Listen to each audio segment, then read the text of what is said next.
Para hadirin yang dihormati sekalian, inilah penceramah jemputan yang dijemput khas untuk memeriahkan Karnival My3L Kementerian Pendidikan peringkat Zon Sabah. Yang mulia Ustaz Das'ad Latif.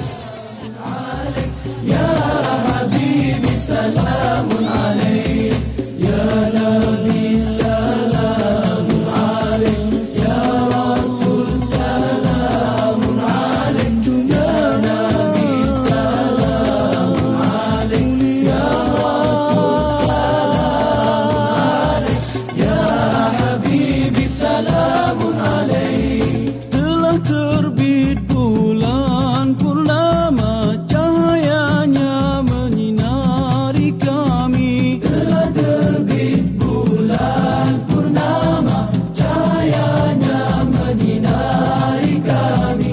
Kau contoh akhlak terpuji, wajahmu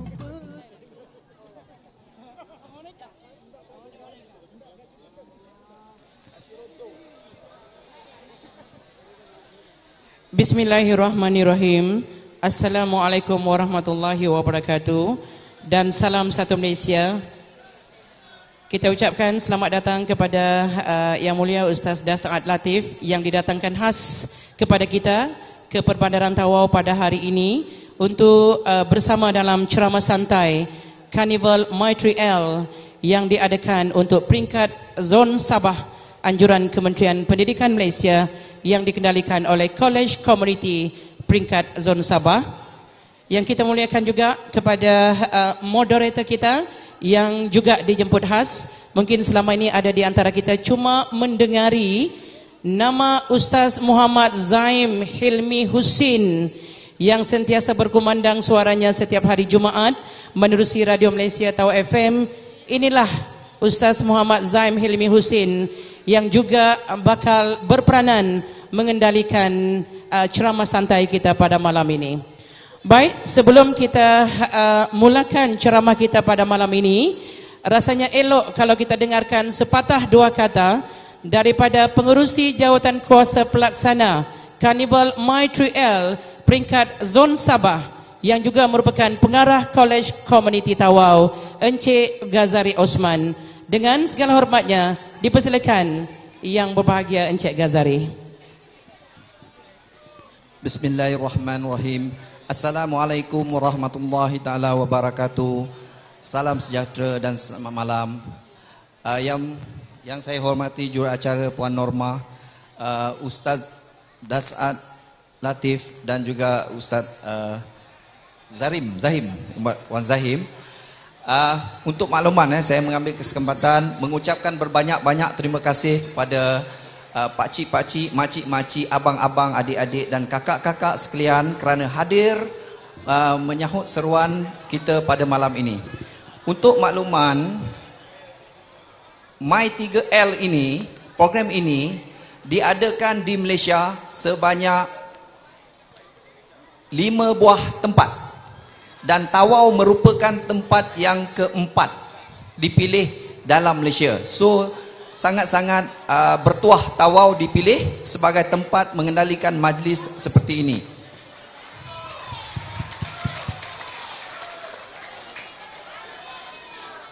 Untuk makluman sekali lagi, saya memaklumkan kepada tuan-tuan yang hadir pada malam ini bahawasanya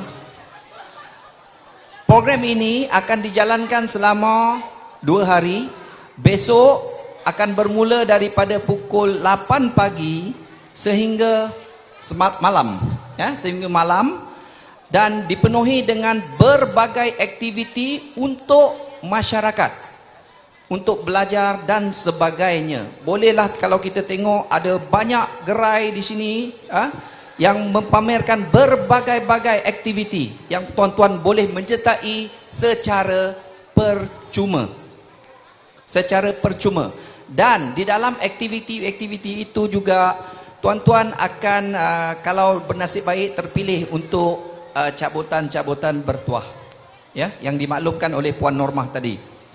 Jadi untuk makluman tuan-tuan semua, dalam negeri Sabah sekarang ini terdapat 8 buah college community Ya, 8 buah college community di Sabah terdiri daripada college community Tawau, college community Sampurna, college community Lahad Datu, college community Sandakan Sabah, college community Pinampang, college community Beaufort, college community Kota Marudu, dan yang akhir sekali college community Tambunan Sabah. Dan insya-Allah akan ada lagi kolej-kolej yang akan tumbuh bagaikan cendawan selepas hujan, selepas ini insya-Allah untuk anak-anak Sabah. Jadi saya rasa saya tak perlu perpanjangkan lagi. Saya mengucapkan berbanyak-banyak terima kasih kepada tuan-tuan yang hadir memberi sokongan kepada kolej community dan agensi-agensi yang terlibat dalam My3L pada kali ini. Sekian, wabillahi taufik wa hidayah. Assalamualaikum warahmatullahi taala wabarakatuh.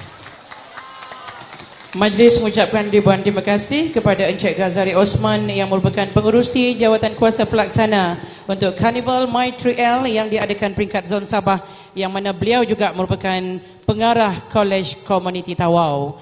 Dan para hadirin, 2 hari berlangsung Carnival My3L. Hari ini, esok dan juga lusa, mohon juga kerjasama seperti ini akan terus dibanjiri Carnival tapak ini seperti mana pada malam ini. Kalau malam ini artis kita Ustaz Das'ad, besok ada juga beberapa orang artis yang kita datangkan dari Kuala Lumpur dan juga artis-artis tempatan, ya, tapi bukan ceramah, tapi untuk menghiburkan warga Tawau. Jadi tanpa melengahkan masa, saya serahkan acara kita bersama dengan moderator yang dijemput untuk mengendalikan ceramah santai sempena dengan program My3L peringkat zon Sabah. Yang berbahagia Encik Ustaz Muhammad Zaim Hilmi Husin. Dengan segala hormatnya dipersilakan yang berbahagia Ustaz. Bismillahirrahmanirrahim. Assalamualaikum warahmatullahi wabarakatuh. Innal hamdalillah nahmaduhu wa nasta'inuhu wa nastahdihi wa nastaghfiruh wa na'udzu billahi min syururi anfusina wa min sayyiati a'malina. Innahu man yahdihillahu fala mudilla lahu wa man yudlil falan tajida lahu waliyan mursyida. Qala Allah subhanahu wa ta'ala, a'udzu billahi minasy syaithanir rajim. Yarfa'illahu alladhina amanu minkum walladzina utul ilma darajat. Terima kasih saya ucapkan kepada yang berbahagia Puan Pengurusi Utama Majlis Carnival College Community kita pada malam yang berbahagia ini. Yang saya hormati Encik Ghazali Osman selaku pengarah College Community Tawau. Turut dihormati pengarah-pengarah JPKK. Turut diraikan pengarah-pengarah College Community Zone Sabah. Dan tetamu yang kita segani, tetamu yang kita raikan, tetamu yang kita berikan penghargaan yang setinggi-tingginya pada malam ini, insya-Allah tidak lain dan tidak bukan Al-Fadil Ustaz Dr. Das'ad Latif, tetamu yang kita raikan pada malam ini. Tuan-tuan dan puan-puan yang dimuliakan Allah Subhanahu wa taala sekalian, malam ini kita berkumpul dalam satu permulaan program Karnival Pembelajaran Sepanjang Hayat. Dan insya-Allah masih lagi kosong di depan ini, jemput ibu-ibu dan bapa-bapa, tuan-tuan dan puan-puan. Satu suasana yang jarang-jarang kelihatan Pak Ustaz. Susah mau kumpul, orang mau dengar ceramah di Tawau begini. Alhamdulillah, dengan kedatangan ikon dakwah dan selebriti dakwah daripada kota Makassar ini, insya-Allah kita dikumpulkan dalam suasana yang cukup berkat pada malam ini. Tuan-tuan dan puan-puan yang dimuliakan, insya-Allah Al-Fadil Ustaz akan membicarakan tentang pembelajaran sepanjang hayat. Nabi SAW menyebut talabul ilmi minal mahdi ilal lahdi. Maka insya-Allah sebelum Al-Ustaz menyampaikan bicaranya pada malam ini, saya harap tuan-tuan dan puan-puan tenang. Baik, saya akan bacakan sebentar berkaitan dengan biodata dan juga latar belakang Al-Fadil Ustaz untuk tatapan kita bersama, insya-Allah. Beliau yang kita maksudkan ialah Al-Fadil Ustaz Dr. Das'ad Latif, anak kelahiran Makassar. Saya bisik tanya Pak Ustaz, berapa umur beliau? Dia bilang rahsia. Jadi nak ku tahu berapa umurnya ni malam. Pandai-pandailah risik selepas ini. Beliau merupakan dai kondang, ya, yang menghadiri undangan masyarakat dan mengisi pengajian dan tazkiyah di kota Makassar, Sulsel dan daerah-daerah yang lain. Beliau merupakan penyandang 2 ijazah doktor falsafah. Bukan calang-calang tuan-tuan. Satu daripada Universitas Islam Negeri Makassar dan juga yang kedua Universiti Kebangsaan Malaysia. Dan sekarang merupakan dosen tetap di Fakultas Ilmu Sosial Politik Universitas Hasanuddin ataupun Unhas. Maka dengan tidak melengahkan masa, saya dengan ini menjemput dan mempersilakan Al-Fadhil Ustaz Das'ad untuk menyampaikan ceramah santainya kepada kita semua. Dengan segala hormat, majlis mempersilakan.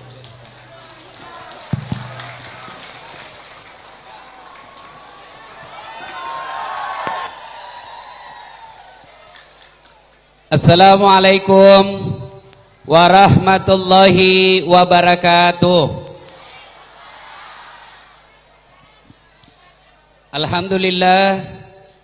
Alhamdulillahi rabbil alamin. Wabihi nasta'inu ala umurid dunya waddin. Ashhadu an la ilaha illallah wa ashhadu anna Muhammadan abduhu wa rasuluh. Allahumma salli ala Sayyidina Muhammad wa ala alihi wa sahbihi ajma'in. Amma ba'd. Tuan-tuan, puan-puan,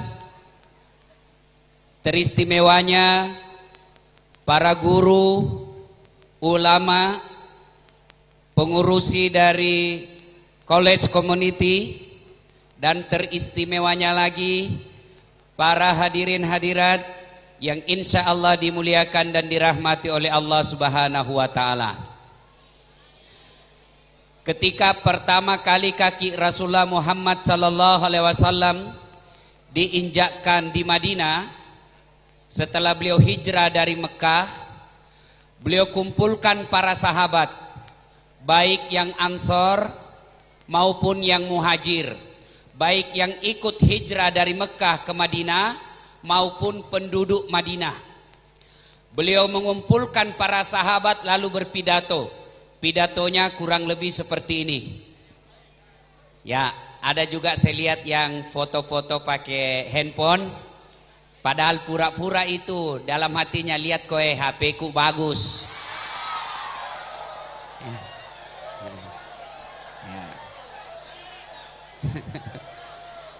Ya. Nah, pidato Rasulullah pada saat itu beliau bersabda, saudara-saudara sekalian, mau ndak saya tunjukkan perbuatan, amalan yang apabila Anda melakukannya, Anda akan sukses bukan hanya di dunia, tapi insya Allah selamat sampai di akhirat. Kalau saya tanya tuan-tuan, puan-puan, saya tanya di sini, baik yang dari Indonesia maupun yang ada penduduk Madinah, penduduk Malaysia, saya tanya, mau ndak sukses dunia akhirat? Ini coba kita bandingkan suaranya sebelah kanan dan sebelah kiri atau yang di tengah. Kiri dulu. Mau ndak sukses dunia akhirat? Nilai 9. Sebelah kanan, mau ndak sukses dunia akhirat? Kencang lagi. Yang di tengah, mau ndak sukses dunia akhirat? Mau. Semua nilai 9. Kalau mau, Rasulullah memberikan wasiat. Ada 5 kata Nabi. Yang pertama kata Nabi, mau sukses dunia akhirat, utlubul ilma. Tuntut ilmu pengetahuan. Mak guru ko. Belajar. Begitu pentingnya ilmu pengetahuan ini, ayat pertama yang turun bukan tentang sholat. Ayat yang pertama turun bukan tentang haji.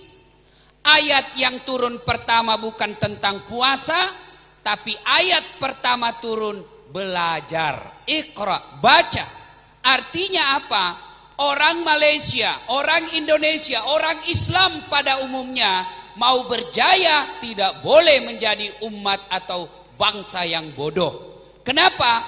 Umat dan bangsa yang bodoh akan menjadi santapan empuk, akan menjadi santapan yang enak bagi mereka yang tidak senang dengan kita. Kenapa Malaysia dulu? Kenapa Indonesia dulu dijajah? Karena kita bangsa Melayu yang tidak belajar dengan baik. Sekarang saatnya harus belajar, belajar dan belajar. Berkaitan dengan ibadah, bagaimana kita ibadah dengan baik kalau tanpa ilmu? Gimana sholat mau bagus kalau tanpa ilmu? Gimana mau ibadah haji dengan baik kalau tidak ada ilmu? Contoh, ada saya pernah lihat orang sholat, jago sekali cara sholatnya.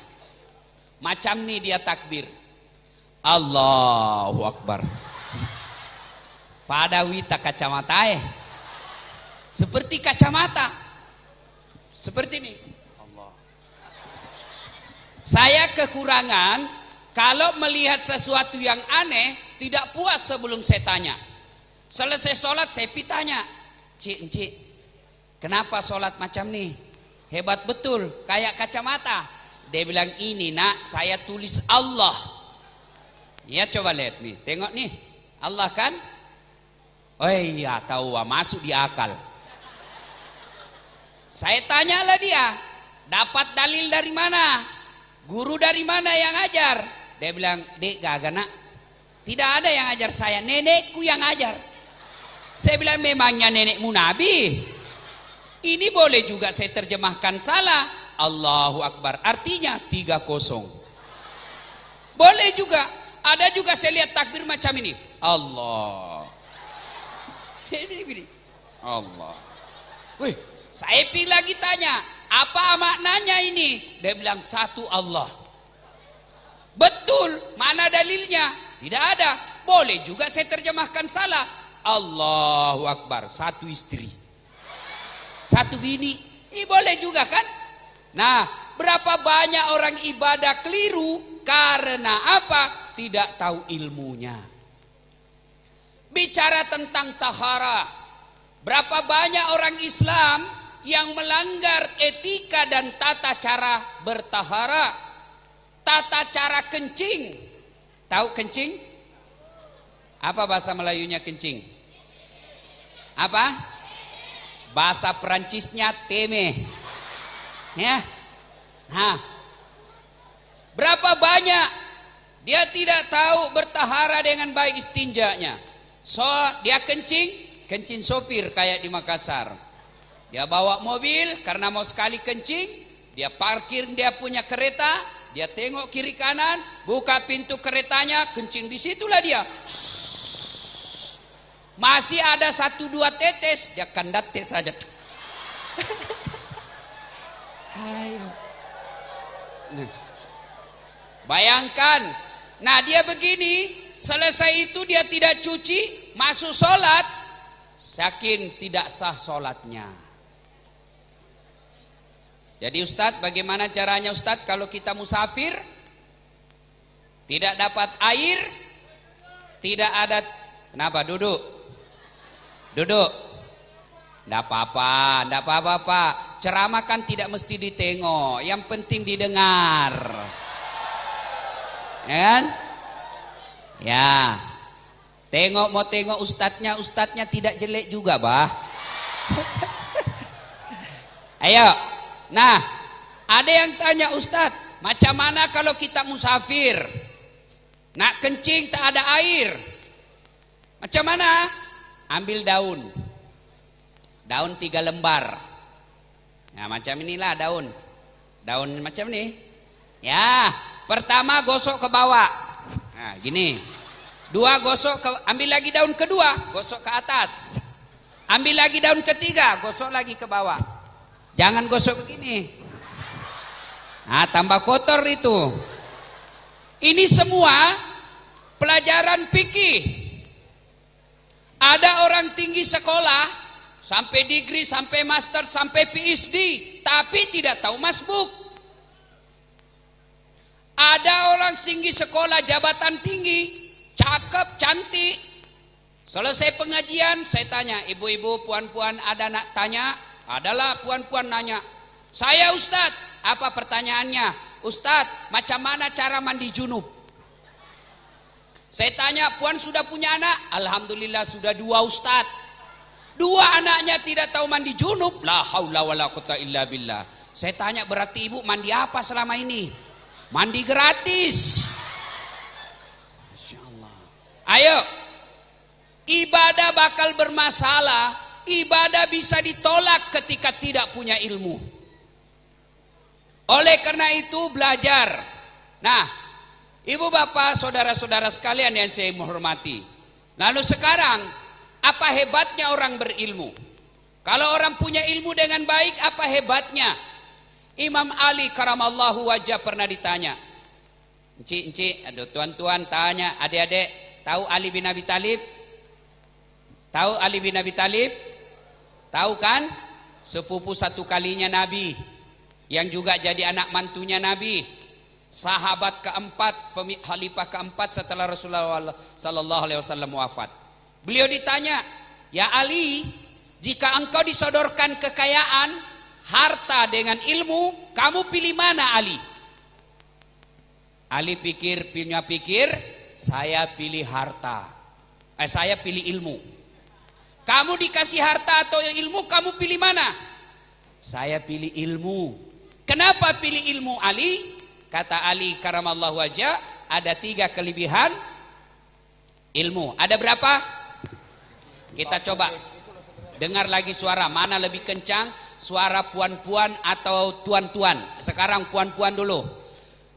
Ada berapa keutamaan ilmu? Berapa ibu? 3, kencang. Bapak-bapak, berapa? Sudah lowet. Lebih kencang suaranya ibu dari bapaknya nih. Ada 3 kata Ali. Mari kita simak satu demi satu. Yang pertama kata Ali bin Abi Thalib, harta kau belanjakan berkurang, sementara ilmu kau belanjakan bertambah. Contoh, saya punya uang 10 ringgit. Saya kasih kepada budak sekolah 5 ringgit, tinggal berapa duit saya? Tinggal berapa? Tinggal lagi 5. Sementara kalau saya punya ilmu Al-Fatihah, saya ajarkan kepada budak sekolah, apa hilang Al-Fatihah saya? Apa kurang Al-Fatihah saya? Tidak, makin nambah. Itulah kelebihan ilmu. Ilmu dibelanjakan tambah, sementara harta dikasih orang berkurang. Yang kedua kelebihan ilmu. Harta kita yang jaga, sementara ilmu dia yang jaga kita. Contoh, ya, saya punya duit 5 juta, simpang di safety box, masuk, sudah itu gembok, dikunci, keluar kamar, kunci, sudah berapa kuncinya? 2. Keluar rumah, kunci lagi, sudah berapa kuncinya? 3. Keluar pagar, kunci lagi, sudah berapa kuncinya? 4. Sampai di pasar hilang kuncinya. Setengah mati itu dijaga yang namanya duit, iya kan? Sementara ilmu dia yang jaga kita. Ilmu itu yang menjaga pemilik ilmu. Contoh, ada misalnya di sini Datuk Bandar, dilantik menjadi Datuk Bandar di Indonesia, nama wali kota lah. Nah sudah itu, karena dia jadi pejabat, dia jadi wali kota, jadi Datuk Bandar, maka ada pengawalnya, ada polisi yang menjaga rumahnya, ada tentara yang mengawalnya kemana-mana. Kenapa? Karena dia jadi Datuk Bandar. Kenapa diangkat jadi Datuk Bandar? Karena dia punya ilmu. Jelas? Jelas? Yang ketiga, keutamaan ilmu. Dengan ilmu kita bisa dapat harta, tapi dengan harta belum tentu dapat ilmu. Saya ulang. Halo ibu-ibu, sebentar lagi ya. Ya. Ya mau nelpon sebentar, nelponnya mengganggu tetangganya. Saya ulang. Dengan ilmu bisa dapat harta, tapi dengan harta belum tentu bisa dapat ilmu. Contoh, ada di kampung saya, Bu, kaya sekali, tapi tidak ada sekolahnya. Dek gak kesipat disengen. Nah, ya, akhirnya apa? Dia pergilah ke kota Makassar. Sampai di kota Makassar, dia masuk ke pasar besar, pasar raya, mall lah di sini, ya. Masuk mall, dia melihat ada tangga lift. Tahu tangga lift? Yang naik turun itu, kayak di hotel besar-besar naik tangga. Begitu dia masuk ke mall, dia lihat ada tulisan di tangga lift itu open. Wih, open, tahu kan? Dia langsung membayangkan, lopona pak buat bepana. Besar betul pembikin kuenya, karena di kampung itu open itu pembikin kue, bepa mantega. Wih, besar betul ini. Akhirnya apa? Ada orang mau masuk. Dia teriak lah ini, yang orang mau masuk orang Chinese, orang Tionghoa, dia mau masuk. Berteriak dia, ajak mutama, mapelah. Jangan kamu masuk, panas di situ. Masuk pula ini orang. 5 menit kemudian tertutup. Sudah itu terbuka kembali. Setelah terbuka keluar orang Irian, orang Timor. Dia bilang, saya sudah cakap jangan kau masuk, hanguslah kau. Padahal ya masuklah ya keluar. Ini bahaya juga ini. Ada duitnya tapi tidak punya ilmu, mati lampu pak. Akhirnya dibawa lagi makan ke restoran, kedai makan, dibawa makan. Selesai makan, sampai di rumah dia cakap sama anaknya, makasih manang yang rirona. Enak semua itu makanan tadi, satu jak yang tidak enak, susah betul ditelan. Masusah naseng yemek. Satu jak, dia bilang anaknya, yang mana? Itu yang putih tadi, tipis-tipis. Apa? Ternyata dia makan tisu.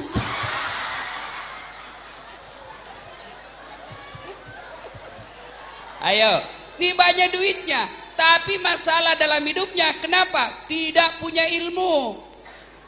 Dengan ilmu, dengan harta belum tentu dapat ilmu, tapi dengan ilmu kita bisa dapat harta. Contoh tadi ini orang kaya, tapi kalau dengan ilmu bisa dapat harta. Contoh, Ustaz Dasat, kemana-mana gratis.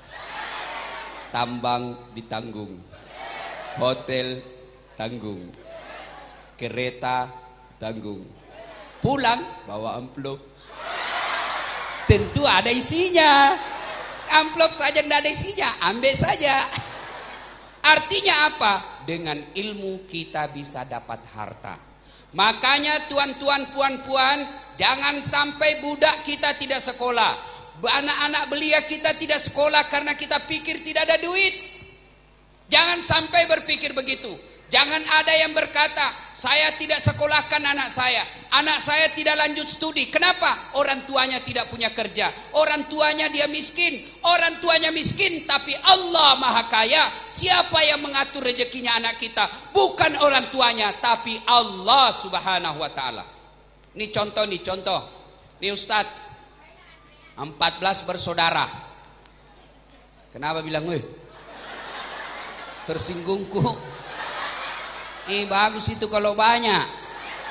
Daripada ibu-ibu sekarang cuma 2 anaknya, 1 tenggelam, 1 mati di kotak listrik. Habis. Coba kalau 14, 1 tenggelam masih ada 13, 1 kesetrum masih ada 13, 1 digigit anjing gila masih ada 11. Ya, subhanallah. Orang tua saya tidak ada kerja, ibu saya ibu rumah tangga, 14 anak dengan pekerjaan yang tidak jelas. Tidak mungkin anak bisa sarjana, tidak mungkin anak bisa kerja. Tapi Allah yang maha kaya, Allah yang maha pengasih. Orang tua saya cakap begini, bapakmu miskin, kamu orang miskin, tapi Allah yang maha kaya, Allah yang mengatur rezeki kalian. Jangan sampai ada anak-anak negeri kita, jangan sampai ada di Malaysia ini putus sekolah gara-gara tidak punya duit. Allah yang mengatur rezeki kita. Jelas?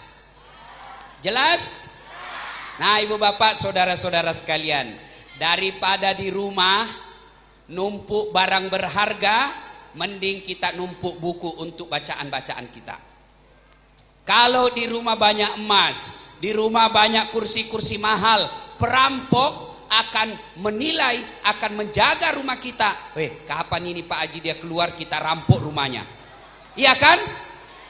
Tapi kalau buku yang ada di dalam, tidak ada perampok yang mau masuk. Pun kalau masuk rampok, penjahat masuk rumah, dia buka rumah, lemarinya semua isinya buku. Begitu dia buka lemari, ambil buku, judul bukunya Cara Tobat Bagi Seorang Perampok. Nah, enggak jadi rampok lah dia. Jelas? Minum dulu bos, minum dulu.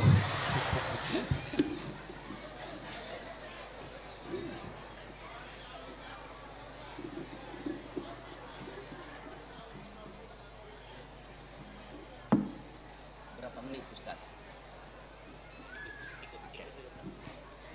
Nah ibu bapak saudara-saudara sekalian ya. Suatu kali Rasulullah Sallallahu Alaihi Wasallam bertanya kepada sahabat, saudara-saudara sekalian, Anda tahu apa itu makna dari ilmu? Ada yang tahu? Ada yang tahu makna ilmu?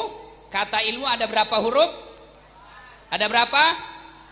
Ain, lam, mim. Ya, ain, lam, mim. Ilmu.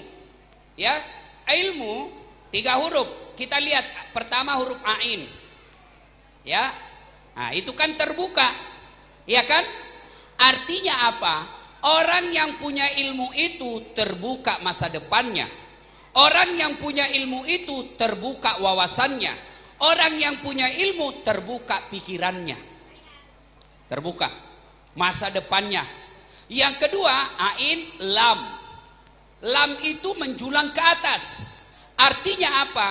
Orang yang punya ilmu pengetahuan itu diangkat derajatnya oleh Allah Subhanahu wa taala. Itulah sebabnya Allah dalam surah Al-Hujurat menjelaskan ayat 11, yarfa'illahu alladhina amanu minkum walladhina utul ilma darajat. Niscaya Allah mengangkat beberapa derajat di antara kalian, orang yang beriman dan berilmu pengetahuan. Diangkat derajatnya. Contoh Ustadz Das'ad. Ya, saya di Makassar, kalau ada yang undang acara ataupun seperti ini, orang Bugis bilang baca-baca. Ya, nah, biar saya terlambat datang, yolo ki Ustadz, depan ki Ustadz, apa bagiannya? Kepala kambing. Meskipun saya terlambat datang, saya tetap di depan duduk, kepala kambing bagian saya. Ada kawan saya, master, tapi dia tak paham, dia ngaji. Di mana duduk? Di belakang. Apa bagiannya? Banda melojo. Gue yang kecil-kecil itu. Itu di dunia Allah sudah tunjukkan, diangkat derajatnya orang yang beriman dan berilmu pengetahuan. Ibu bapak, saudara-saudara sekalian yang saya muliakan. Nah sekarang, tidak ada pilihan lain, kita orang Islam harus belajar. Belajar menuntut ilmu. Nah saya tidak cemaslah. Belajar tentang komputer saya tak cemas. Adik-adik kita sekarang nih masih kecil-kecil sudah pintar komputer. Saya tak cemaslah. Saya tak cemas bahasa Inggris dan bahasa Mandarin. Yang saya cemaskan pendidikan akhlak anak-anak kita. Sekadang budak-budak Pak tak paham lagi tata krama kepada orang tua. Nak-nak sekarang nih lebih menghargai handphonenya daripada orang tuanya. Iya kan? Handphonenya dia urus betul. Begitu meninggal neneknya, dia tidak doakan neneknya. Dia ambil handphonenya lalu dia foto. Sudah dia foto, update status. Tulisan apa di Facebook? Akhirnya nenekku meninggal. Coba. Anak-anak sekarang ini yang perlu diajarkan. Belajar tentang akhlak. Saya tak cemas bahasa Inggris. Ada orang cakap, tuh anaknya Ustadz hebat benar. Kenapa? Masih sekolah dasar dia sudah pintar bahasa Inggris. Saya bilang tidak hebat. Kenapa? Coba pergi ke Inggris. Dari kecil sampai tua orang bahasa Inggris semua di sana. Tidak istimewa. Itu anaknya Ustadz masih SMP sudah pintar bahasa Mandarin. Pergi ke Cina semua orang sana bahasa Mandarin. Dah istimewa itu. Nah sekarang yang perlu diajarkan anak-anak kita akhlak. Bagaimana etika minum, bagaimana etika berbicara kepada orang tua. Sekarang anak-anak kita, budak-budak kita cerdas, tapi sudah tidak ada rasa malu. Dulu masa kecil Ustadz, kita kan sama saja Pak, Indonesia, Malaysia sama, bangsa Melayu sama menjunjung tinggi rasa malu. Sekarang anak-anak zaman saya kecil, bonceng saja sama cowok cewek malu kita Pak. Pun kalau cewek dibonceng itu duduknya macam ini, ya kan? Sekarang cewek dibonceng macam ini, pakai tudung itu masih begini. Di Indonesia Pak, saya bisa tahu siapa yang bonceng itu cewek dengan caranya memegang.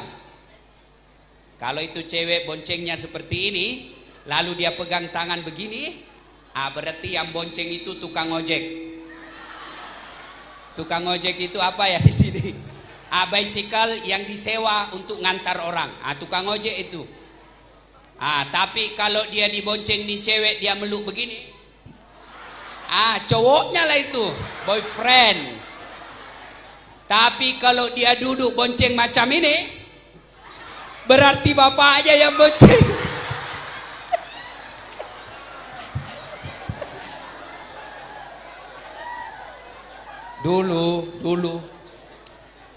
Dulu Pak, ibu-ibu, bapak-bapak, dulu kalau ada anak gadis dibonceng sama cowok yang bukan muhrimnya, bapaknya panggil anaknya yang laki. Kau kejar itu yang bonceng kakakmu, pukul itu. Itu dulu. Sekarang apa? Ibu-ibu ketika anaknya tinggal di rumah malam minggu, apa dia bilang? Masuk kau nak, keluar kau jalan-jalan. Kenapa? Nanti kau dibilangi tidak laku. Sudah hilang sekarang. Pendidikan seperti ini yang perlu ditanamkan. Pendidikan akhlak. Anak-anak sekarang cerdas tapi tidak ada akhlak. Apa bahayanya kalau anak-anak cerdas tidak ada akhlaknya? Contoh, ada budak orang kaya 3 hari sudah tidak pergi sekolah Pak. Akhirnya gurunya datang ke rumahnya. Begitu mau masuk rumah, neneknya melihat gurunya. Dia panggil cucunya. Nak, kenapa nek? Kau pergi sembunyi di bilik. Kenapa? Saya lepas SMS kau punya guru. Kamu tidak datang sekolah karena kau sakit. Tuh gurumu datang, cepat kau sembunyi di bilik. Apa kata cucunya? Justru nenek yang pergi sembunyi di bilik. Kenapa? Saya lepas message saya punya guru. Saya tak datang sekolah karena nenek saya mati. Astagfirullah. Masolangnya gagai. Ya. Nah ini pendidikan seperti ini yang mesti akhlak. Tapi kalau anak kita diajari akhlak, anak kita diajari otaknya diisi juga akhlaknya, biar tinggi sekolah bagaimana, dia tetap sopan dan menghargai orang tua. Di Indonesia ada berkelahi Pak, tentara dengan polis, sama-sama perwira, berkelahi Pak di pasar raya. Begitu direlai tambah jago dia, tambah maku hitam, dia ambil senjata masing-masing. Tiba-tiba seluruh penduduk yang ada sekitar sembunyi semua. Kenapa? Takut kena peluru. Tiba-tiba ada security. Di sini rela lah kalau di sini. Macam tuan-tuan, puan-puan. Ya. Ini rela. Dia datang ini tentara sama polis. Dia tempeleng. Wih, kaget semua orang. Selesai dia berhenti. Diwawancara sama wartawan. Tuan rela, Anda berani sangat tempeleng tentara sama polis. Apa dia cakap? Ya memang begitulah, nanti dia berhenti kalau saya tempeleng kalau bertengkar di rumah. Ternyata siapa mereka? Anaknya. Artinya apa? Biar tinggi sekolah, biar tinggi pangkat, kalau dia tahu tata krama kepada orang tuanya, dia tetap menghargai orang tuanya. Ini yang mesti diajarkan kepada anak-anak kita, ya. Ibu bapak, tuan-tuan yang saya hormati, banyak hal yang kita mau urai soal ilmu, tapi waktu terbatas. Kenapa? Terus? Memangnya saya tukang parkir. Terus. Ustaz ini cilaka.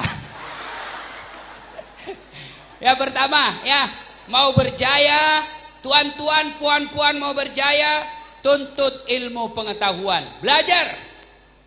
Setelah belajar, punya ilmu, diamalkan.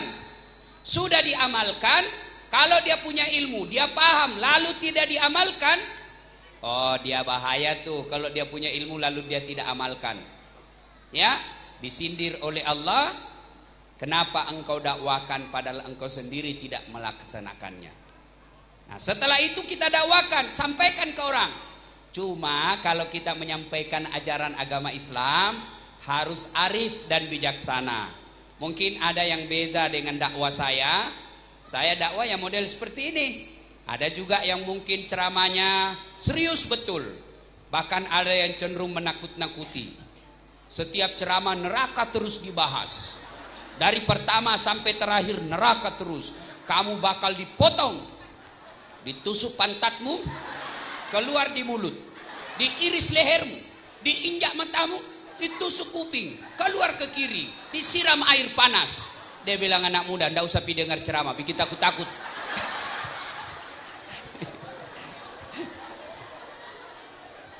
Ya, jelas?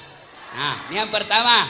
Yang kedua, jika mau berjaya kata Rasulullah, setelah utlubul ilma, yang kedua kata Rasulullah, ahsin kalamaka, haluskan tutur katamu, pakai singi ampe-ampemu, berbicara yang lembut.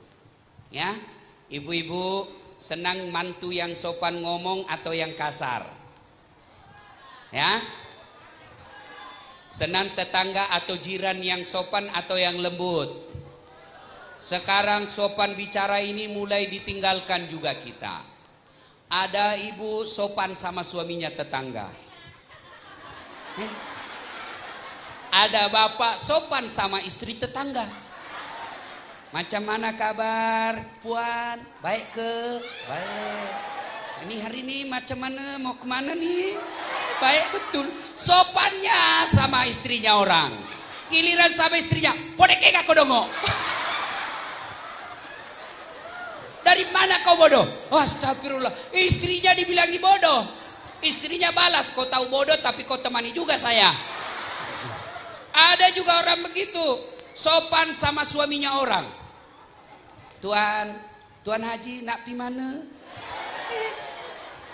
Boleh ke aku ikut-ikut? Sopannya kalau sama suami tetangga, giliran sama suami sendiri kasar. Ada orang tua sopan bicara sama anaknya tetangga. Budak nih sopan betul, sama anaknya kasar. Bodoh memang. Macam mana? Ya, ayo, mau sukses kata Nabi, bicara dan sopan. Kita orang Melayu, orang Indonesia, rumpun Melayu, diajarkan tata krama sopan. Kalau orang di seberang Sulawesi Selatan, idi, kita, idi nadaeng. Bicara sama istrinya, assalamualaikum adindaku. Istrinya menjawab, waalaikumsalam kakandaku. Elok benar, cantik, gagah betul suamiku hari ini. Langsung suaminya cakap, berarti saya jelek kemarin. Tuan-tuan, puan-puan yang saya hormati, tutur kata yang lembut, ya terutamanya lagi kepada orang tua kita. Suatu kali Rasulullah bertanyalah Umar kepada beliau, ya Rasulullah, saya tahu tak bisa tampak wajah Allah di dunia ini. Saya tahu tak mungkinlah saya bisa melihat wajah Allah di dunia ini. Tapi saya nak tahu macam mana cara supaya Allah tersenyum kepadaku. Rasulullah menjawab, buatlah ibu bapakmu tersenyum, maka Allah pasti tersenyum kepadamu. Suatu kali Rasulullah lagi tawaf. Tahu tawaf? Tahu tawaf? Keliling Ka'bah. Di depan beliau ada seorang pemuda bernama Salman Al-Farisi. Salman Al-Farisi ini tawaf, melepuh dia punya pundak. Tak kelope-lope leket nah. Melepuh macam sudah siram air panas. Nabi ikuti Salman. Selesai tawaf dipanggil Salman Al-Farisi. Salman, ta'al, sini dulu. Kenapa ya Rasul? Kenapa pundakmu nak? Ya Rasulullah, ibu saya sakit. Beliau ingin sangat menunaikan ibadah haji. Rasulullah kan tahu, saya orang miskin. Tidak mungkinlah saya sewa kereta, sewa onta untuk orang tua saya. Dan tidak mungkin saya punya duit untuk bayar budak untuk mengantar orang tua saya. Dan orang tua saya sakit tidak bisa jalan kaki. Maka saya pikullah orang tua saya. Usopoi indokku. Nih disimpan di sini ibunya. Jalan dari Madinah ke kurang lebih 500 km. Melewati teriknya padang pasir matahari. Melewati dinginnya padang matahari. Tekupas pundaknya. Nabi terharu. Lalu Salman Al-Farisi bertanya, ya Rasulullah, kira-kira kebaikan saya ini sudah membalas kebaikan ibu saya kepadaku? Nabi terharu meneteskan air mata lalu bersabda, anak muda, ketahuilah kau sudah termasuk anak yang soleh. Tapi demi Allah kau belum bisa membalas kebaikan ibumu. Sudah ada yang pernah memikul ibunya di sini? Sudah? Sudah ada? Jangankan mikul, datang saja dari kampung 3 hari sudah bengkok mukanya. Tanah tone itu matoai. Lama sangat ini orang tua mengganggu saja. Datang mertuanya mentang-mentang hipertensi, tekanan darah tinggi dikasih makan yang asin terus. Tutup pintu keras. Langsung dia bilang orang tuanya, saya pulang besok. Dalam hatinya, pulang ke Cilaka. Nah, ini anak seperti ini bakal kebaikan.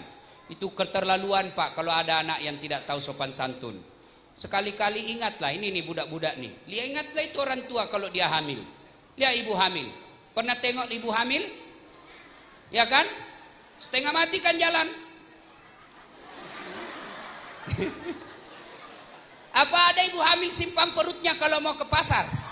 Ajak nama ciuk dia mata anak kok. Nggak, dia bawa tuh. Bapak-bapak mau rasakan bagaimana repotnya hamil. Ambil kelapa simpan dalam. 2 minggu saja parah kita. Ini ibu 9 bulan melahirkan. Paling kalau laki-laki menderita kalau ngidam istrinya. Ada bapak-bapak yang pernah tanya saya, Ustaz, apa doanya supaya berhenti ngidam istri? Saya bilang apa ngidamnya? Dia bilang nanti dia bisa tidur kalau dia lihat saya duduk di atas lemari.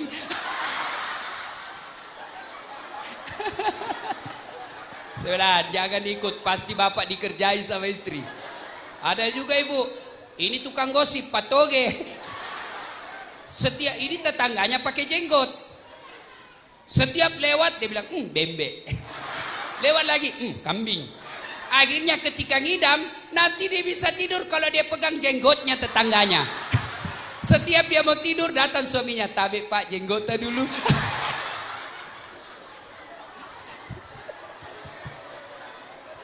Ibu bapak saudara-saudara sekalian, ya, coba lihat itu ibu-ibu kasihan, melahirkan. Ibu-ibu masih ingat waktu melahirkan? Masih ingat? Ada enggak melahirkan senyum? Ada yang melahirkan? Keluar dong. Nggak bakal keluar. Ibu-ibu bilang, ampun Pak, saya tidak mau lagi hamil. Ini yang terakhir. Ampun Pak. 5 bulan kemudian hamil lagi. Coba lihat itu ibu-ibu ya, menderita sangat. Sudah itu diajari anaknya makan. Mama. Jadi bodoh-bodoh lagi ikut bicara. Mama. Coba itu. Luar biasa penderitaan ibu. Wajarlah ketika Allah mencantumkan satu ayat tentang ibu sopan santun bicara kepada orang tua. Imma yablughanna indakal kibra ahaduhuma au kilahuma fala takullahuma Jangan kau berkata kepadanya, wala tanharhuma wa kullahuma kaulan karima. Apabila kedua orang tuamu dalam pemeliharaanmu, jangan kau bicara kasar kepadanya. Jangan bicara saja. Saja dilarang, apalagi sampai meneteskan air mata orang tua. dan berkata-katalah kepadanya, kata Allah, kaulan karima, kata-kata yang sopan santun. Ini yang kedua, mau sukses, ahsin kalamaka, haluskan tutur kata. Yang ketiga, kata Nabi, kalau nak sukses dunia akhirat, silul arham, sambungkan persaudaraan. Nih kita nih di sini, di Sabah sini, di Tawau sini, ada orang Melayu, ada Bugis, ada Timor, ada Suluk, ada Bajau, dan lain, ada Chinese, ada India, ada Pakistan. Boleh kita berbeda suku dan ras, tapi satu tujuan, mengangkat citra dan martabat satu Malaysia.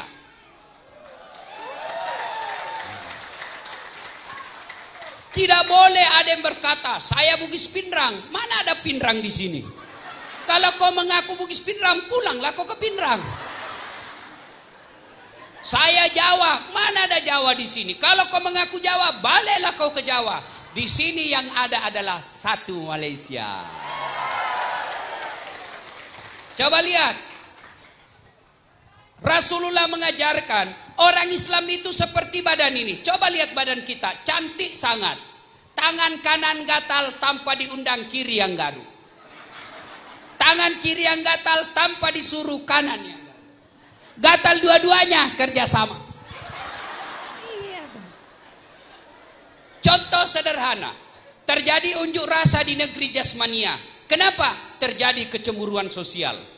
Musyawarah, tangan berkata, mulai hari ini saya tidak mau suap kau mulut. Kenapa? Setengah mati aku suap kau. Kenapa? Perut yang kenyang.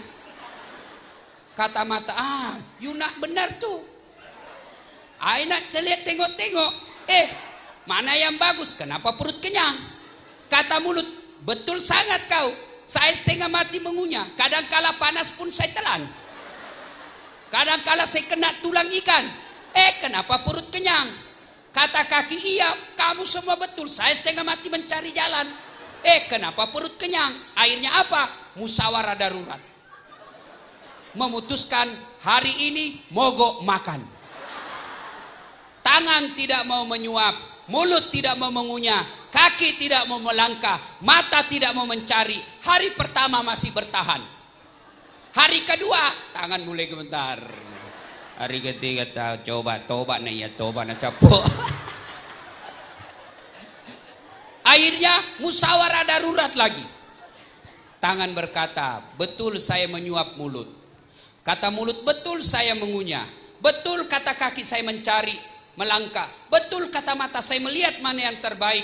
Betul perut kenyang, tapi dia tidak kenyang sendiri. Dia hanya kenyang sesaat, setelah itu dibagi-bagikan ke seluruh anggota tubuh kita. Akhirnya rapat memutuskan berhenti mogok. Kenapa? Merugikan diri sendiri. Begitu juga kita di Tawau. Kalau satu yang sakit, yang lain ikut merasakan. Satu yang kenyang, kenyang semua. Jangan ada yang kenyang sendiri, lapar-lapar sendiri. Kalau ini terjadi, maka tidak akan ada kejayaan di Tawau ini. Jelas?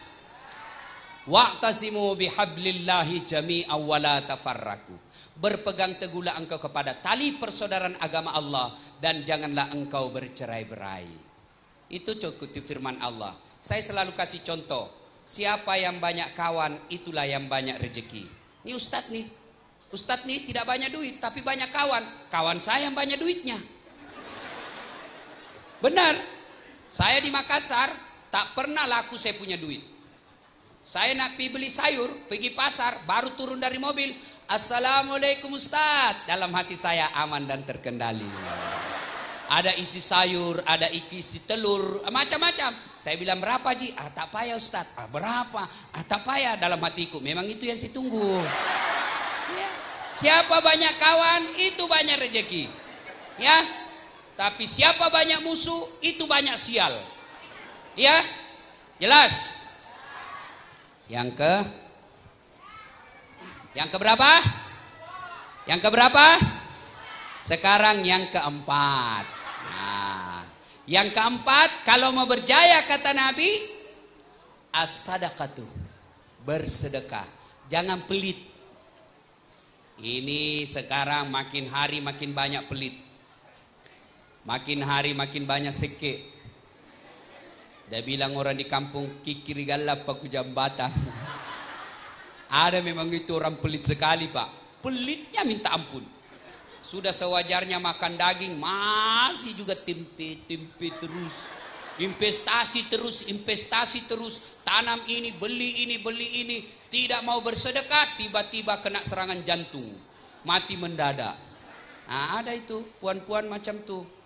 Tidak mau sedekah. Ada siki beli kereta, siki kredit lagi rumah. Begitu lunas kredit rumah, lunas kredit mobil, kena serangan jantung. Mati mendadak. Suaminya kawin lagi. Siapa nikmati kreditnya? Istri kedua. Ayo bersedekah.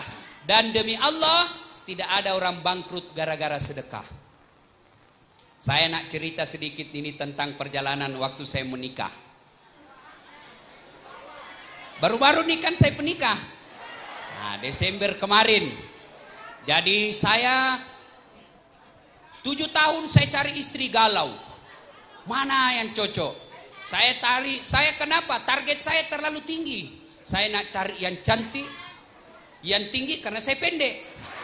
Supaya apa? Memperbaiki keturunan. Pernah saya ada suka perempuan, lewat dia, tinggi sangat. Saya bilang, ini cocok nih, memperbaiki keturunan. Langsung dia bilang, iyo kau rusak keturunan saya.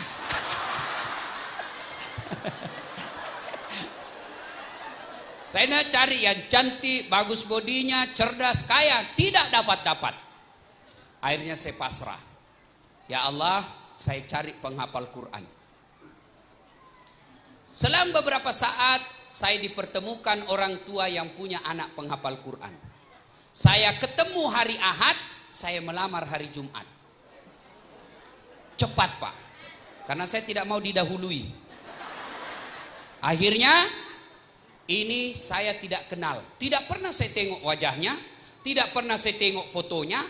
Saya cuma berbaik sangka. Nah, waktu saya pergi hari Ahad, saya ketemu orang tuanya. Sekali aja saya ketemu, saya pun tak tahu siapa itu orang tuanya. Yang saya tahu dia punya anak penghafal Quran. Saya Jumat saya pergi melamar rumahnya. Begitu saya cerita-cerita, saya langsung katakan, Ibu Haja, saya dengar ada anak penghafal Quran. Dia bilang, iya Ustadz. Kalau begitu saya berniat untuk melamarnya. Apa dia cakap? Alhamdulillah.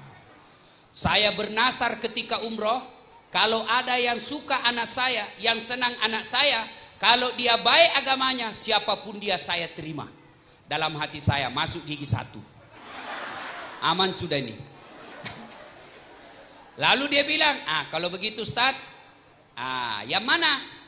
Karena saya punya anak 2. Ustaz wajib kena tengok dulu. Saya bilang tak payah tengok.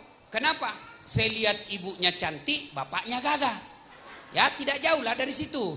Kan ada pepatah mengatakan buah jatuh tidak jauh dari pohonnya kecuali yang dibawa kelelawar. Nah itu jauh lah dia itu.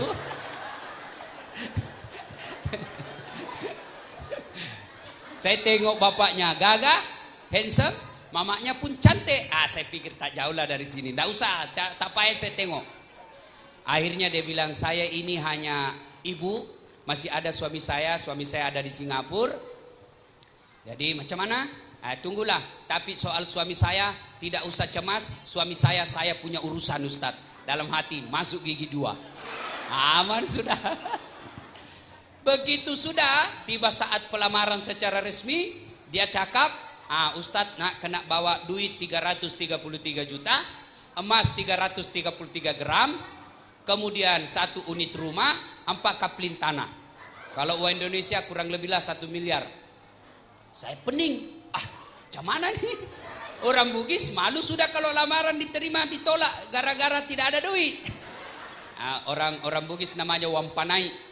Ini penting juga. Makanya anak muda kalau ada lamaran berdoa, ya Allah kalau dia memang cocok buat saya, satukan hatiku dan hatinya, dan yang lebih penting ya Allah, bukakan pintu hati orang tuanya supaya sedikit juang panai dan minta. Itu penting itu. Bapak saudara-saudara sekalian, ya ringkas kisah. Saya menyanggupi, tapi apa yang membuat saya terharu? Dia cakap gini, mertua saya waktu itu belum jadi mertua. Seluruh duit yang Ustadz bawa itu jangan bawa ke rumah tapi bawa ke pesantren. bawa ke sekolah pesantren. Saya bawalah itu duit. Pidato ini pimpinan pondok. Saudara-saudara sekalian, sudah berpuluh-puluh tahun saya menjadi ustadz, mimpin pondok ini, tapi baru pertama kali ada ustadz menyumbang paling banyak seperti ini. Dalam hati saya itu saya terpaksa. Sibuk betul saya nyumbang banyak begitu. Terpaksa kan syarat, kalau tidak dipenuhi tidak jadi menikah. Subhanallah, begitu tiba hari pernikahan, sudah ijab kabul, saya masuk bilik. Orang Bugis bilang mapasi Karawah, ya, masuk saya berdoa mudah-mudahan istri saya cantik, mudah-mudahan istri saya cantik. Begitu tengok, subhanallah, paling cantik se-Indonesia. Iya, urusan masalah. Kalau ada orang bilang, cantik lagi istri saya, itu urusan sampean, urusan saya istri saya cantik. Apa yang terjadi? Saya nyumbang seperti itu, kisah yang saya sampaikan ini. Saya nyumbang sebanyak itu. Tanggal 1 Desember saya menikah, tanggal 21 Desember saya ulang tahun. Datang mertua saya kasih kunci rumah. Ini Ustadz hadiah ulang tahun. Rumah yang dia kasih saya itu 13 bilik, 2 aras. Harga kalau uang Indonesia kurang lebih 7 miliar. Apa hikmah dari kisah ini? Sedangkan tidak ikhlas. Itu kan saya tidak ikhlas. Manoko-noko nyawaku. Gana nala duitku ye. Coba. Saya tidak ikhlas saja. Allah masih ganti 7 kali lipat. Apalagi kalau ikhlas. Makanya sedekah. Tuan-tuan, puan-puan, sedekah. Tolak balas sedekah. Ada anak nakal, susah betul dikasih nasihat, sedekah. Sedekahnya apa? Ya Allah, saya sedekah ke panti asuhan. Mudah-mudahan anak saya menjadi anak yang soleh. Boleh. Ada istri di sini yang suaminya selingkuh. Nah, tahu ciri-ciri suami selingkuh? Satu, selama ini tidak pernah pakai parfum. Pakai parfum terus. Sudah 30% itu perlu dicurigai. Selama ini baju tidak pernah setrika. Tiba-tiba mau setrika terus. 50% perlu dicurigai. Tapi yang paling penting, kalau dia terima message dalam kamar mandi, sudah patutlah itu dicurigai 90%. Nah, kalau ada sudah seperti itu ciri-ciri suami, tidak usah cerita sama tetangga. Ini banyak ibu-ibu sekarang suka galau di Facebook. Galau tulis di Facebook. Kesepian banget. Maka nih, masalah buat gue. Suami pergi pulang 2 jam tidak ada kabar. Ditelepon, di reject, telepon lagi, mati handphone. Langsung tulis status, tega nian kau. Siapa yang diberitahukan? Untuk apa? Ini bangsa sekarang kita ini lebih senang berdoa di Facebook, lebih senang berdoa di dunia maya daripada dia berdoa di hadapan Allah dengan sajadahnya. Kenapa nak berdoa seperti itu? Ada masalah dalam rumah tangga, jangan cerita sama saudara. Saudara saya Ustaz, tidak mungkinlah dia cerita kejelekan saya. Siapa yang mendorong Nabi Yusuf masuk ke sumur? Siapa? Saudaranya. Tak mungkinlah Ustaz, dia masih pacik saya, masih saudara bapak saya. Siapa? Abu Jahal yang menghalangi dakwah Rasulullah. Paciknya Rasulullah. Masih sepupu 1 kali saya Ustaz. Bapaknya dengan bapak saya saudara. Tidak mungkinlah dia jelekkan saya. Siapa? Abu Sofyan. Sepupu 1 kalinya Nabi. Jadi janganlah cerita. Lebih baik ada masalah dalam rumah tangga, suami atau istri bercurang, ambil sajadah, wudu, sholat hajat 2 rakaat. Selesai sholat 2 rakaat, niat, ya Allah, nih ada duit saya 500 ringgit. Saya nak bawa ke panti asuhan.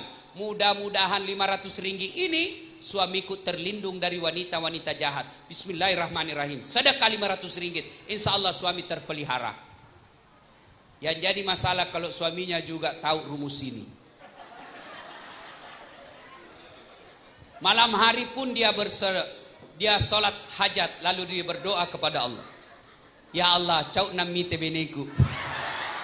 Capek sudah saya lihat istri saya, marah-marah aja kerjanya. Ada duit, tak ada duit, marah saja. Pedek macam moto kita. Makin gendut juga dia kuliah, ya Allah. Ya Allah, saya capek sudah. Ya Allah, ini ada duit saya 500 ringgit. Saya nak sedekah besok di panti asuhan. Mudah-mudahan 500 ringgit ini istri saya ikhlas, saya kawin lagi. Bingung malaikat, yang mana doa dikabulkan? Bapak, saudara-saudara sekalian, inilah yang keempat. Yang kelima sekarang, jika ingin sukses dunia akhirat, kata Nabi, wa minal laili fatahajjat bihi. Bangunlah engkau sepertiga di akhir malam untuk sholat tahajud. Ibu bapak, saudara-saudara sekalian, macam mana mau bersukses kalau kita tidak sholat? Biar sekolah tinggi, kalau tidak sholat tidak ada guna. Biar tuan-tuan, puan-puan belajar dari pagi sampai malam, sampai pagi lagi, tapi tidak sholat tidak ada guna. Saya heran lihat saudara-saudara kita sekarang. Dia tekun sekali, takut sekali sama pimpinannya, takut sama tokenya, takut sama bosnya, takut sama pejabatnya, tapi dia tidak takut sama Allah. Coba lihat, ada pegawai kaki tangan kantor office dipanggil sama tokenya, kira-kira berani dia membantah? Ada? Misalnya dipanggil, "Dasar, tunggu sebentar, saya lagi sibuk." Mana dia berani? Oh, cakap gitu dipecat kau jadi karyawan. Padahal toke itu, bos kita itu, dia bukan kasih nyawa, dia bukan kasih segala-galanya. Ya, kenapa kita takut sangat? Coba pejabat di Indonesia itu kan ada namanya ajudan. Begitu wali kota panggil ajudan, langsung siapa? Langsung lari, pegang jalan kote langsung dibuang. Siap. Biar itu lagi pegang jalan kotenya dibuang. Siapa? Mana ada dipanggil ajudan? Tunggu dulu Pak, saya lagi sibuk. Ajudan sih, Bapak anda lihat saya lagi sibuk? Mana ada berani? Coba kita orang-orang ini sekarang merasa Islam, merasa beriman, dipanggil oleh Allah, hayya 'alas shalah. Apa kita cakap? Tunggu, lagi meeting. Wih, tahu aja jagonya. Tuhannya disuruh menunggu. La haula wala quwata illa billah. Ya baik kalau dia suruh tunggu dan dia datang. Dia suruh tunggu, tidak datang-datang. Hayya 'alal falah. Tunggu, lagi musyawarah. Itu jam 12, jam 3 belum datang juga. Maghrib belum datang juga, Isya pun tak datang. Sekarang Pak, tidak usah banyak cakap. Kalau tidak sholat tidak ada guna. Perempuan pun haji, bapak-bapak pun haji, banyak tidak sholat. Pakai kudung pun dia tidak sholat. Ya, banyak sekarang bertudung tidak sholat. Kalau di sini saya lihat di Indonesia itu yang macam-macam kudungnya saya lihat. Tapi sudah mulai ketularan di sini. Itu kudung ibu saya di kampung, 5 menit selesai. Sekarang tudung perempuan modern, la ilaha illallah. Ada dia punya tali 2 meter tuh, dia ikat di leher. Aduh. Tuh, nah ini 3 warna, ada merah, ada kuning, ada hijau. Ada japitnya 3, 14 pentulnya. Ada di sini kayak keping-keping. Ada juga digantung-gantung sini. Ada lagi kayak pohon di sini. La ilaha illallah. Nah, dia pakailah itu sarung yang sempit. Pergi pengantin, panggil sama suaminya. Peri-peri kok, cepat-cepat itu. Tunggu sebentar Pak. Ini perempuan zaman sekarang suka repot. Pakai lagi jilbab, ada lagi yang khusus di tangan begini. Ada lagi khusus di leher. Ngapa jilat dia masih sesat. Ya. Hayya 'alas shalah. Suaminya cakap ini, "Bu, kau pilih sholat." Apa kata istrinya? "Kau enggak lihat nih jilbab saya susah sangat pakainya." Kata suaminya, "Kau dosa." Apalagi kata istrinya, "Kenapa kalau saya berdosa? Saya masuk neraka, saya juga yang repot. Kenapa? Susah kau." La ilaha illallah. Ada yang begitu? Ada enggak di sini? Ada? La haula wala quwata illa billah. Pak, ada kasihan setengah mati, dia cuma 500 ringgit gaji 1 bulan. Tapi enggak sholat. Duhur tidak, asar pun lepas, maghrib tidak, isya pun langsung tidur, subuh apalagi. 500 ringgit gajinya 1 bulan. La ilaha illallah. Detona nama sampajang.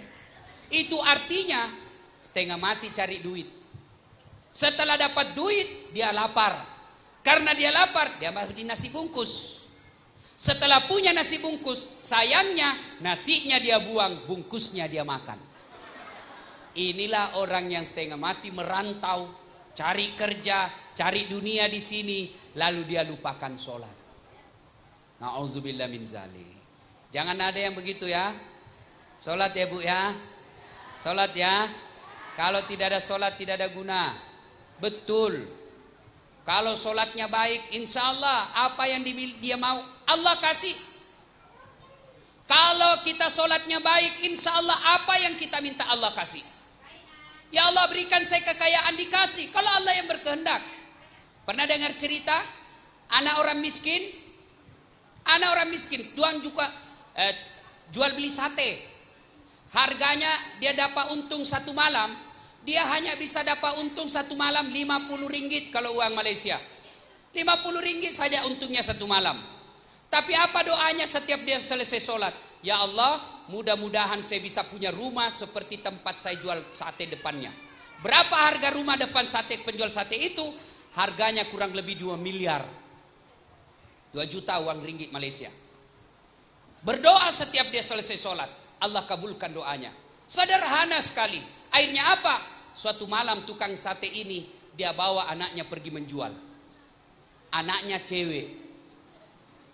Ketika dia sudah menjual-jual, tiba-tiba anaknya yang punya rumah orang kaya itu lapar.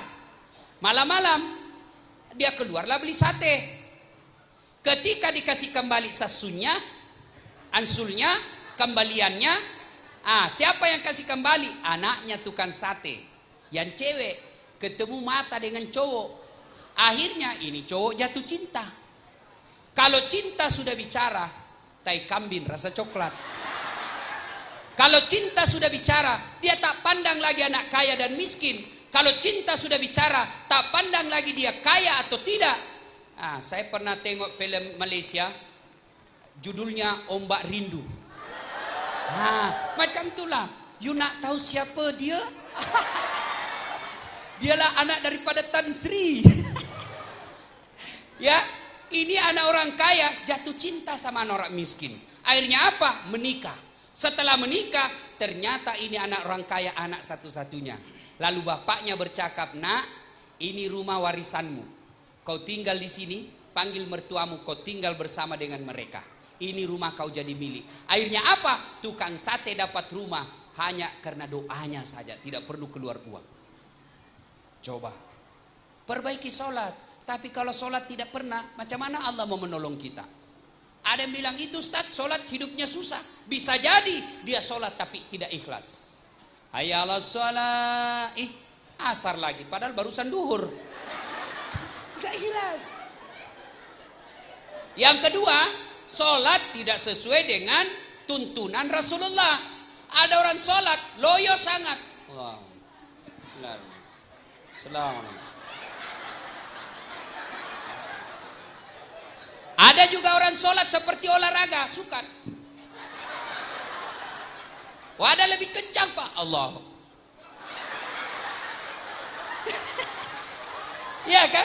Macam mana Allah mau mendengar orang sholat seperti ini? Ya? Nah ibu bapak saudara-saudara sekalian,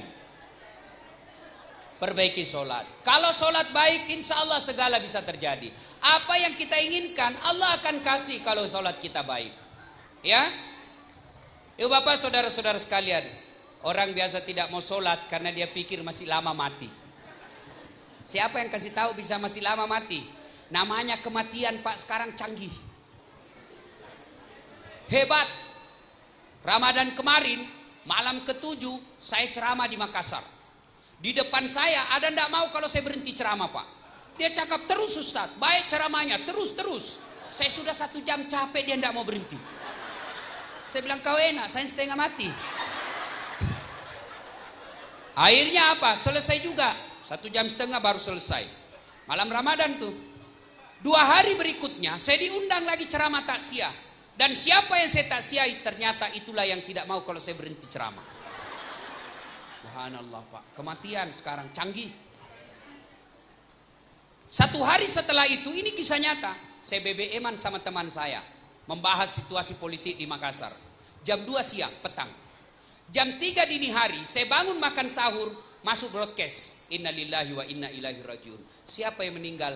Dialah yang jam 2 petang saya SMS-an sama dia. Satu hari berikut, saya ajak lagi itikaf di Masjid Raya. Kawan saya SMS, ayo kita itikaf di Masjid Raya. Dia bilang, saya lagi tidak enak badan Ustaz. Esok harinya pagi dia telepon adik saya, adiknya menelpon, Ustaz meninggal kakak saya. Selalu kita alami seperti itu. Macam mana? Kok bisa? Kemarin saya masih minum di kedai sama-sama. Yang benar saja, kemarin saya telepon. Selalu kita alami itu, selalu kita nyatakan itu, tapi kita tidak pernah berkata macam mana seandainya saya meninggal. Dan orang yang tidak mau sholat itu karena dia selalu merasa masih lama meninggalnya. Ibu bapak, saudara-saudara sekalian yang saya hormati, inilah 5 wasiat sukses Rasulullah Muhammad sallallahu alaihi wasallam. Kita ulang. Yang pertama apa? Apa yang pertama? Biasa, itu bagian dari godaan setan. Itu setan dalam bentuk balon. Ya. Apa yang pertama? Aduh, ndak ada yang ingat. Pace. 1, nuntut ilmu pengetahuan. Yang kedua, ya biarlah dia meletus dulu. Sudah. Ayo, siapa yang hafal saya kasih hadiah. Ayo, yang pertama apa? Tuntut ilmu pengetahuan. Yang kedua, haluskan tutur kata.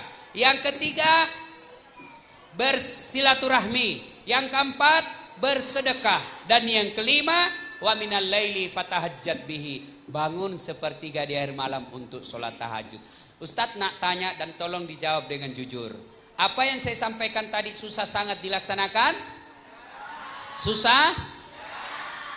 Lalu kenapa kita masih malas melakukan? Karena penyakit kita, kata Nabi, hubbud dunia wa karahiyatil maut. Terlalu cinta kepada dunia dan takut mati, bahkan melupakan kematian. Ibu bapak, saudara-saudara sekalian, inilah saja tausiah kita pada taklim kita kali ini. Terima kasih kepada pihak College Community yang mengundang saya secara khas datang di tempat ini. Mudah-mudahan kedatangan saya bermanfaat buat kita semua, terutamanya lagi buat saudara-saudara saya dari tanah seberang. Jadilah perantau yang sopan, jadilah perantau yang menghargai tuan rumahnya, jangan membuat menjadi mempermalukan bangsa kita di tempat ini. Demikian, mudah-mudahan ada manfaat. Jika ada kata dan kalimat yang salah, itu datangnya dari pribadi yang berbicara. Jangan salahkan Islam, tetapi silakan salahkan pribadi yang berbicara. Jika ada kata dan kalimat yang benar, itu datangnya dari Allah Subhanahu wa taala yang secara sangat-sangat kebetulan melalui mulut pribadi sang pembicara. Karenanya tidak penting dan tidak perlu menghargai sang pembicara, tapi hargailah kebenaran yang disampaikan. Meskipun tangan kita tidak berjabat tangan secara langsung, tapi yakinlah bahwa Bapak Ibu sekalian, tuan-tuan, puan-puan sudah ada di hati saya. Demikian, lebih dan kurangnya mohon dimaafkan. Nun wal kalame menturun billahi fi sabilil haq. Assalamualaikum warahmatullahi wabarakatuh.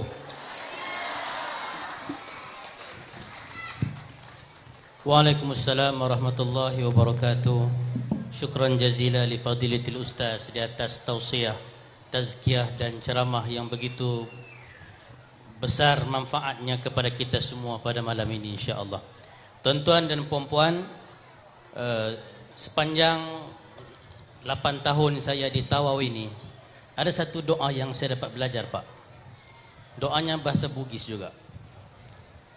Mudah-mudahan boleh diaminkan pada malam ini, khasnya untuk bujang-bujangan, insya-Allah. Sebab kita bicara tentang pembelajaran sepanjang hayat. Jadi sepanjang kita hidup ini adalah bentuk pembelajaran. Dan satu ilmu yang saya dapat, yang saya nak kongsikan pada malam ini, satu doa insya-Allah. Ya Allah, cauna macan ring. Amin amin. Loka mabini. Tau sogi, tau cantik, tau maca. Saya pergi kuna, dia minta tambah satu lagi ustaz. Tau IC bilang. Mudah-mudahan apa yang kita kongsikan pada malam ini, dan insya-Allah sepanjang 2 hari lagi tuan-tuan dan puan-puan, banyak lagi agenda pembelajaran yang akan ditawarkan oleh komuniti kita. Yang penting malam ini malam pembukaan dan insya-Allah kita hadirlah untuk meraih sebanyak mungkin peluang pembelajaran yang ada di hadapan kita sepanjang 2 hari karnival pembelajaran sepanjang hayat ini. Maka untuk itu saya selaku moderator forum pada majlis pada malam ini menyerahkan majlis ini sepenuhnya kepada puan pengacara utama. Dengan segala hormat, majlis mempersilakan.